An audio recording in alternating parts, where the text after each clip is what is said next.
Good morning, everybody. It's an honor to be with you here today with representatives from the parliaments around the world. I've lived or traveled in many of the countries represented in this room, and it's an honor to speak to you here in one of the buildings that represents some of the highest ideals of the United States of America.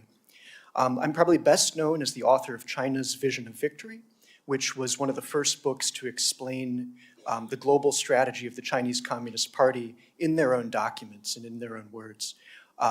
Since then, I've gone on to speak to many forums, to be an advisor to the United States government, Defense Department.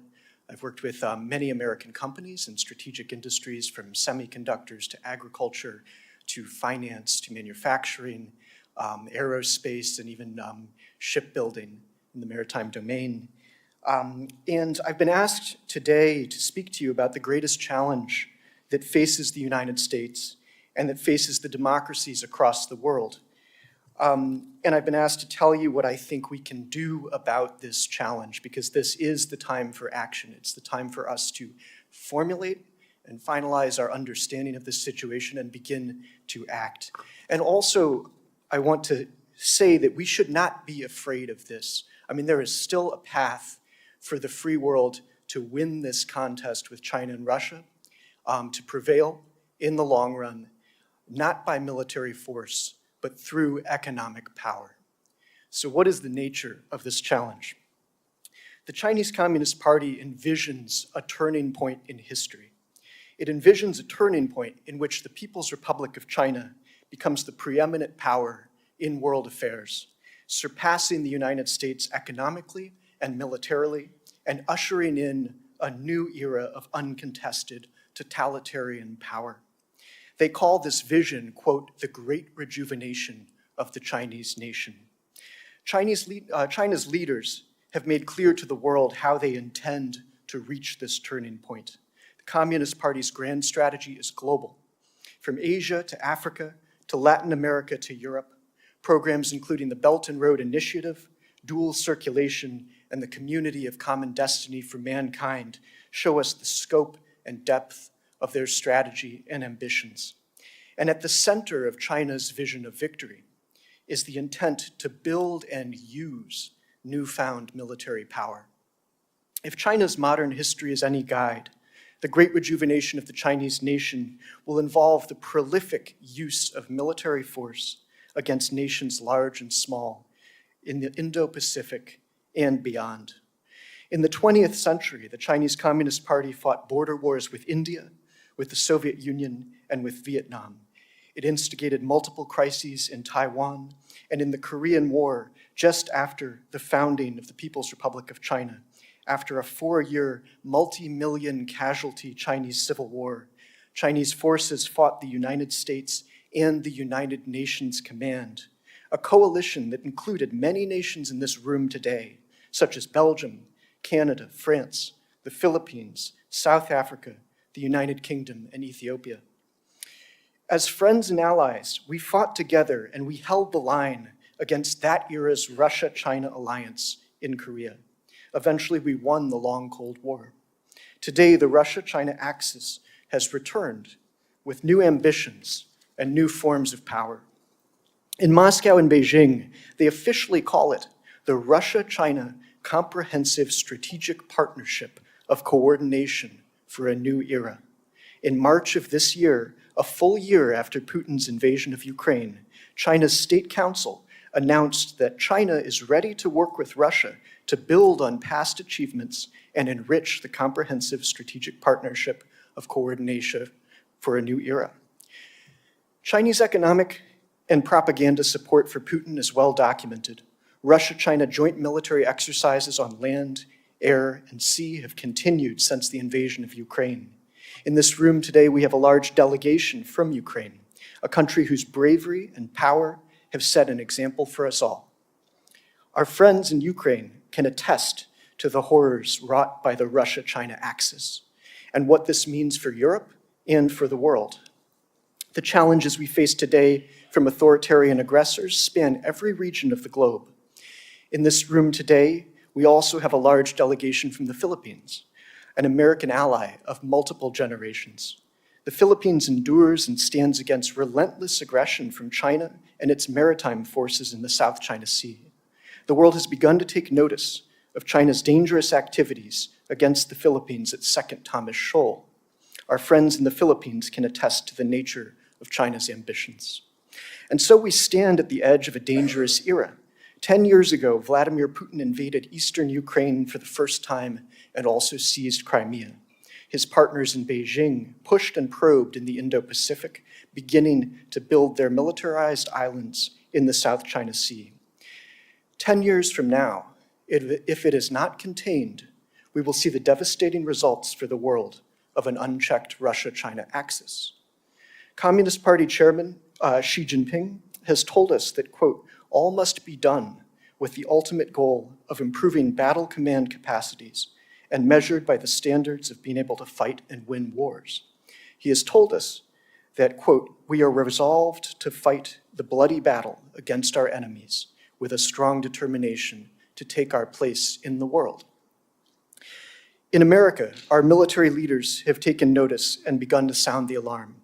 U.S. National Security Advisor General H.R. McMaster told us that since the 1990s, China has increased their military spending by 800%.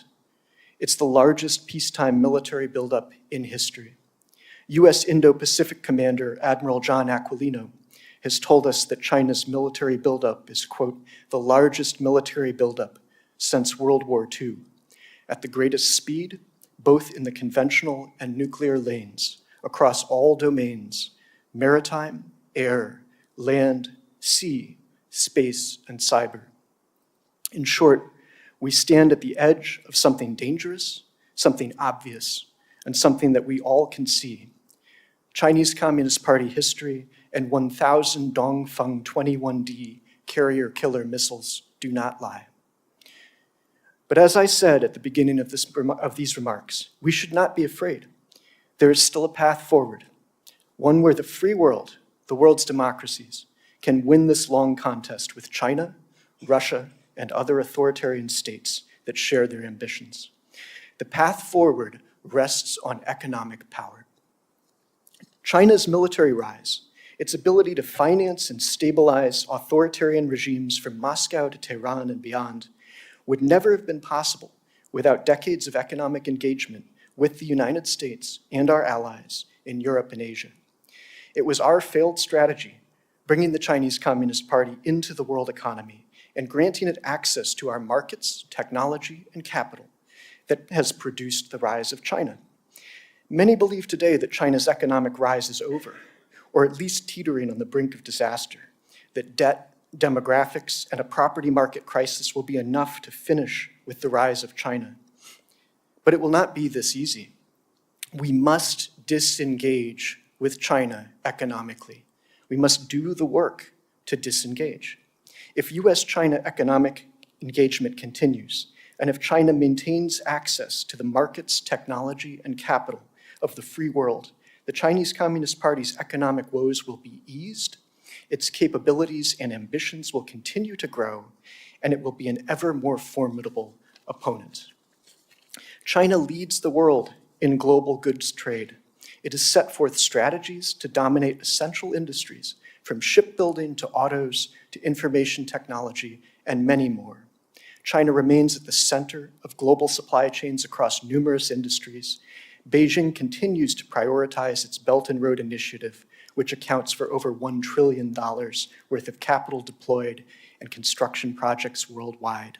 From 2017 to 2021, China added the equivalent of nearly the entire Australian economy each year on average, even as its growth rates began to slow. Major investment banks, including JP Morgan and Goldman Sachs, continue to forecast that China will surpass the United States in GDP sometime in the 2030s. And if we look to economic history, the United States endured the Great Depression and many recessions before becoming an uncontested economic superpower. Internal economic woes alone cannot stop a superpower. It will take a massive economic response from America, from the free world, from the world's democracies, and it will take all of us here working together. China's economic rise is the basis for its military power. This is why we must concentrate on the economic arena. It is here that the whole contest will be won or lost for good.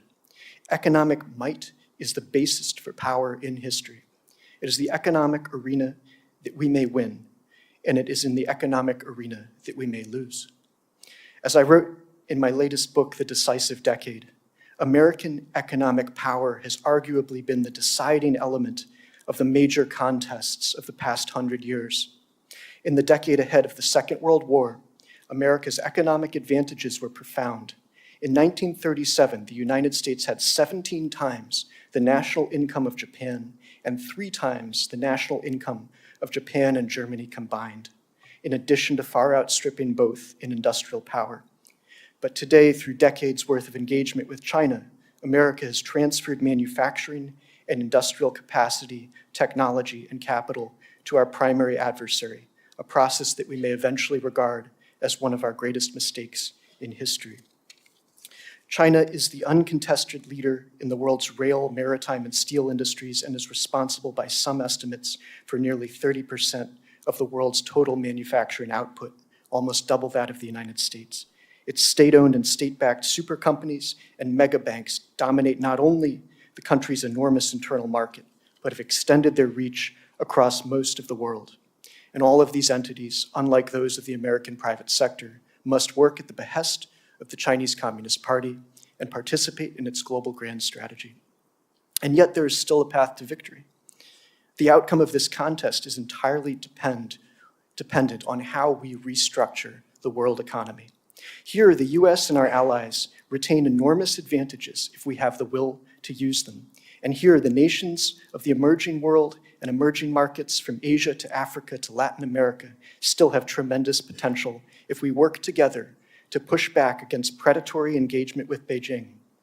We can still dismantle and roll back China's fundamental strategies, and if we rebuild, we can still preserve peace through strength. And how can we do this? To begin with, we will need to undertake a strategy of economic containment of China. For as long as the Chinese Communist Party remains in power, China's access to the markets, technology, and capital of the United States and our allies must be severely restricted. If we are able to work together, we can create permanent economic and military advantages over China, Russia, and other authoritarian states, and shift the geopolitical contest in our favor. China's greatest weakness is its dependency on America, our allies, and many nations of the world. The US alliance system alone is over 50% of global GDP. The world's democracies are well over 60%. China's rise could not have happened without access to our democracies and our markets, and China's rise cannot continue without access to our democracies and our markets. And so I would like to turn now to the countries gathered here in this room. We must begin to restructure the world economy so that it depends far less on the People's Republic of China, and so that economic engagement no longer fuels China's strategies and ambitions. The process will involve securing supply chains, mastering key strategic industries, reshaping the global trading system, and investing substantially in new markets that can join the free world in our quest for security and prosperity. Countries gathered here like India, Brazil, Nigeria, Kenya, and many more will present enormous economic opportunities for America, for new engagement, and America will present enormous opportunities for your people. As we disengage with China, we must re-engage with the many great nations of the world, including and especially those gathered here today. We can still rebuild the world economy so that it provides opportunities and prosperity for Americans, for our allies, and for our friends throughout this room. And make no mistake, China's leaders understand that a US-China decoupling will eventually take place. Indeed, they are driving this themselves. And as this decoupling gathers steam, they will set their sights again on the economic conquest of countries in this room. But together, in a $100 trillion global economy with over $400 trillion in global wealth, we can still build the future. So this is your great opportunity. We can still build a bigger, richer, better world where we do not need to trade security for prosperity. And as has been said in this country, united we stand and divided we fall. And so the coming century will still be ours to build together. Thank you.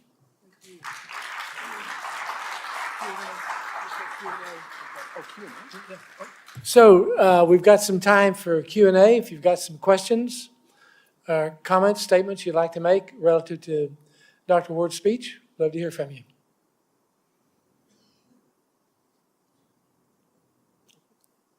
Yes, sir. Yes, I'd like to say thank you for the optimistic viewpoint in this contest between cultures. Your optimistic viewpoint in this contest between cultures. And yet, can you comment on what is necessary to mobilize? What is necessary to mobilize the will of the people of the free nations of the world to exercise this economic power that we have so that we can avoid a kinetic war? Okay, great question. And I think, willpower is related to awareness and understanding. Like Matt Pottinger, who spoke earlier today by video stream, I mean, he's breaking down many of the myths that we hold around the world, and still many myths that we hold in the United States about the nature of the Communist Party, the nature of China's rise, of what it means to engage with them economically. I mean, we have to grow more and more aware of what this is and how to win. And then I think we have to enlist the nature of our free societies. I mean, once you get free countries thinking about the right kind of problem set, how do you win in the face of a truthful and accurate rendition of the challenge? I think we're going to unleash a tremendous amount of energy. And what's most important, in my opinion, is we have to get our business leaders involved. That is a major issue. I think the single most important issue in the United States today. We could not have won the Second World War without our business leaders. We could not have won the Cold War without our business leaders, and we will definitely not have a chance of winning this new one without our business leaders today, especially because it is this economic competition.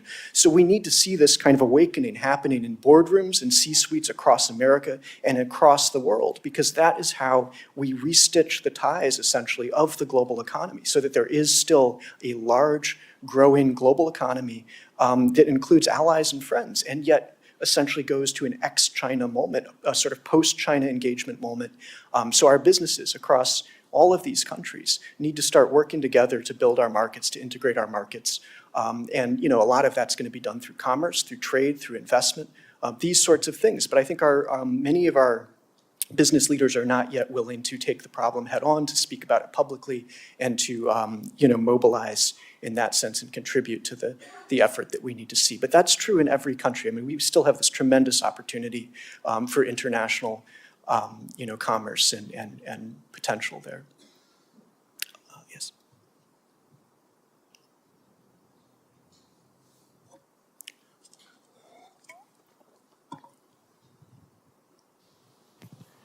Thank you very much for your excellent contribution.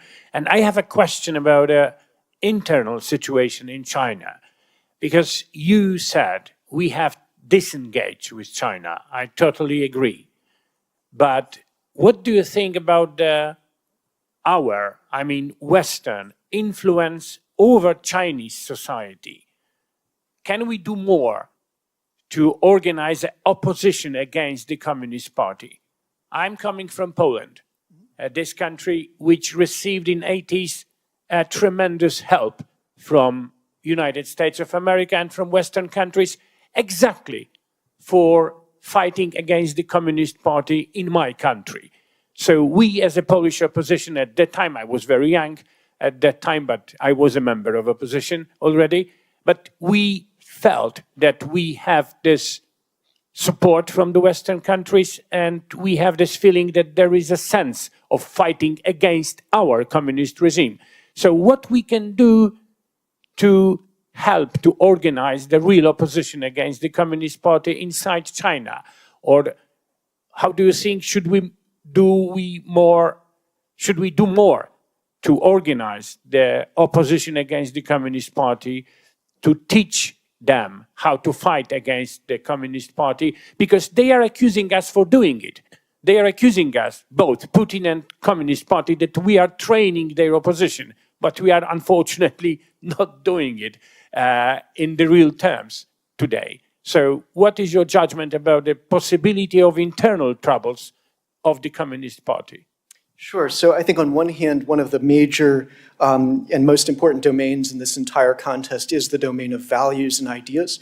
I think the more clearly that we can articulate what the free world, what the world's democracies stand for when it comes to human rights, individual rights, liberties, and freedoms, I mean, that is still the most compelling, the most universal message, and it's one that's at the core of all of our societies here. So I think the ability to maintain that beacon is going to be very important. And throughout the Cold War, we had ways of doing that. I mean, Radio Free Europe, Voice of America, these sorts of things. We could go broader, I think, and have across the democracies shared practices there where we're working together to have a broader voice in that sense. And then I think also, as Matt Pottinger said before, I mean, the distinction between the Chinese Communist Party and the Chinese people is very important here, because I think we need to have, in a way, a constant open channel of communication with the Chinese people, where we're able to explain. I mean, I think our diplomacy in many ways should be focused on that, where, if we're able to explain very important things such as the contributions that the US, that the free world actually made to China's rise. I mean, the Communist Party of China wants to take credit for all of the lifting out of poverty, for all of this, when in fact it was really US strategy that brought them into the world and transformed standards of living in China. I mean, that's a contribution that America made to the Chinese people that will never be lost. I mean, wherever we go from here, we made that enormous contribution to the changing in standards of living there. That's something we can always talk about. And then on the other hand, I mean, I think you have generations in China still living who lived through Mao Zedong, who lived through Mao's wars, who lived through Mao's famines, who lived through the Cultural Revolution. They understand what this party can do when it goes too far, when it courts danger.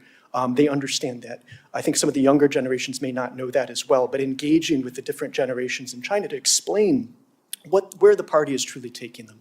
And then I think, as Matt said earlier, to ensure that when people leave the People's Republic of China, that they're indeed free in the free world.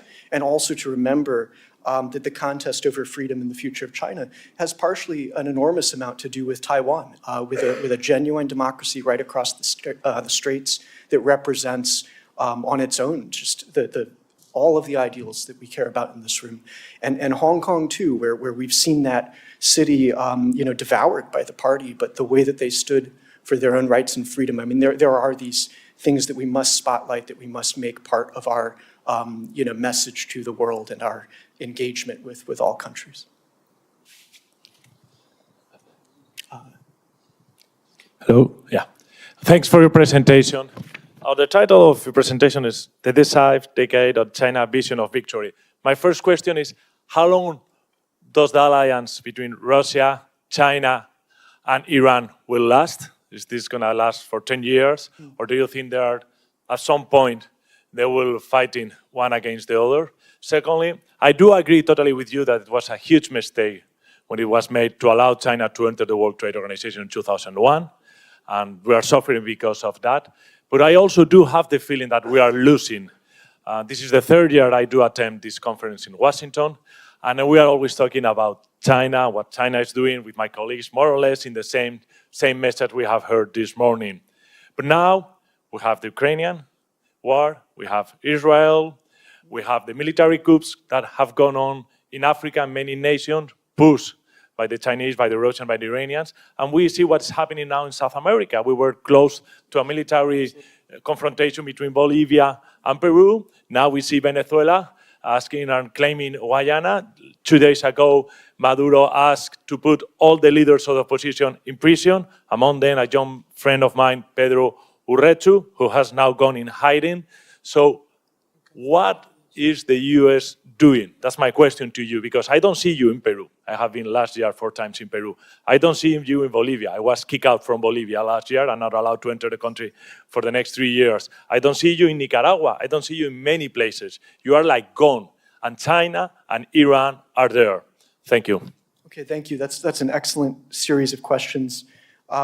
With regard to the Decisive Decade, which was the title of a talk I gave to the Pentagon's Joint Staff in 2020, it's about the time frame that we have to get into this game, to begin to form a real American grand strategy, because as you've mentioned, I think the United States lacks at present day a global strategy that can counter China on its own, but also the axis that they're building with Russia and other actors such as Iran.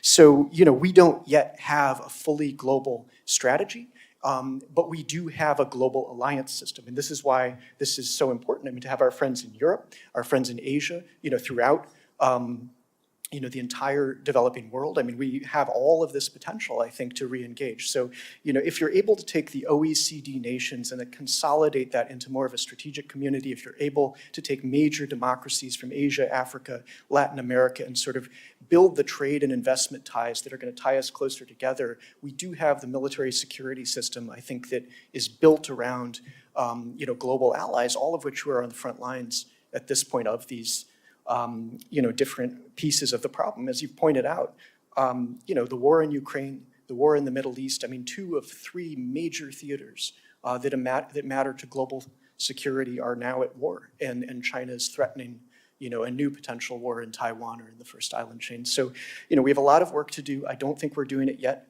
and that's why this decade is the one where we have to get very clearly focused on the problem, develop a new American grand strategy and a strategy for the alliance system that many other nations can participate in. We still have all the advantages in terms of economic and military power, but we're lacking, I think, the vision and the comprehensive appreciation of the problem, but we can get there, and we have to do it very, very soon. Thank you. Okay. I have,